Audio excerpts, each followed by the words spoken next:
Romans 7:18 to 23. 18 says, and this is Paul talking. He, when you read this, he basically is like Paul is writing in his journal, or he's having a reflective thought. Okay, he's sitting down and he's just meditating on himself, and he's learning and he's being revealed something about himself. But what he is being revealed to him is not just toward himself, but this is something that that's in all of us. My teacher of blessed memory, who is passed, said, if you want to know human nature, study yourself, because we are all the same. Human nature is the same. Paul says in Romans 7:18, for I know that in me, that is in my flesh, dwell no good thing. Okay? He's realizing that in this flesh itself, this body, there's nothing good. Alright? And he tells you, he's going to tell us why he says there's nothing good in him. Okay, for to will is present with me, but how to perform that which is good I find not. Okay, in other words, he has the will inside of him to do good, but he hasn't found the way or the ability to perform what the good he wants to do. Now again, think of yourself. Think about, when you are in your moment of praise or worship or prayer, how nothing else exists but the Almighty, and at that moment all you want to do is to serve him, be faithful to him, be loving, be kind. And then once we finish with the prayer, or we come out from worship and we slip back into our day-to-day things, we forget how much we wanted to be like Yahushua. We forget how much we wanted to do better. We forget how much we wanted to be kind, okay? But that will is there. But there is something in us that prevents us from performing the will. Verse 19. For the good that I would do, I do not, but the evil which I would not, that I do. Now if I do that I would not, it is no more I that do it, but sin that dwells in me. So in other words, Paul is saying, there is sin in me. And sin is the reason why I do the things I'm not supposed to do, or the things I don't want to do. And I'm going to just throw this out there for everyone. This is a reason why we need to practice mercy toward one another. Because this is something that dwells within every one of us. Whether your difficulties is not like my difficulties, it is still the same thing. It is a thing that we want to get rid of, but still plagues us. And as believers walking this path, staying on this road, being faithful to not letting go, we're still going to stumble and fall, because sin is in us. Why? Because we have flesh. Sin is going to be with us until the day we shed this flesh. Verse 21. I find then a principle, that when I would do good, evil is present with me.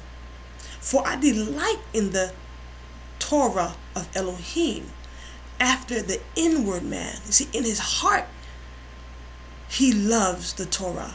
In his heart, in his mind, that's all he wants to do. But then there's a conflict with his heart, his inner man. Verse 23. But I see another law in my members. That means the flesh, the arms, the legs, the body.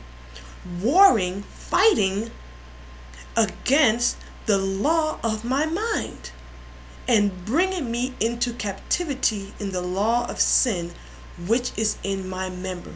This is a battle. Okay? The battle that we fight each and every day is within ourselves. That battle is us subduing this land, subduing this flesh, to be obedient to the will of the Most High. This is the battle Yahushua fought. Okay? He fought this battle within himself. The scripture said that he learned obedience by the things that he suffered. And what did he suffer? Denying himself. See, that's why he can be the perfect sacrifice. That is why he can be our kinsman redeemer. Because he fought the battle of this flesh. He fought the sin in the members. And he won it. Praise be to Yah. Okay? Another scripture, Paul writes when he wrote to the fellowship of believer in Colossians chapter 3, it says to mortify the deeds of the flesh. Basically saying whatever sins that we commit with this flesh, we need to mortify it. And mortify is 3498 in the Greek lexicon, and it means to deaden, to subdue. Same word that we have in Bereshit that we're being asked to do, that Adam and Hawa are being asked to do to this earth, to subdue it. Okay? But we also want to remember as well with to replenish and to subdue the earth, the job of also tilling, dressing, and keeping it. Okay? Let's turn to 1 Peter chapter 3, and we're going to go down to verse 7.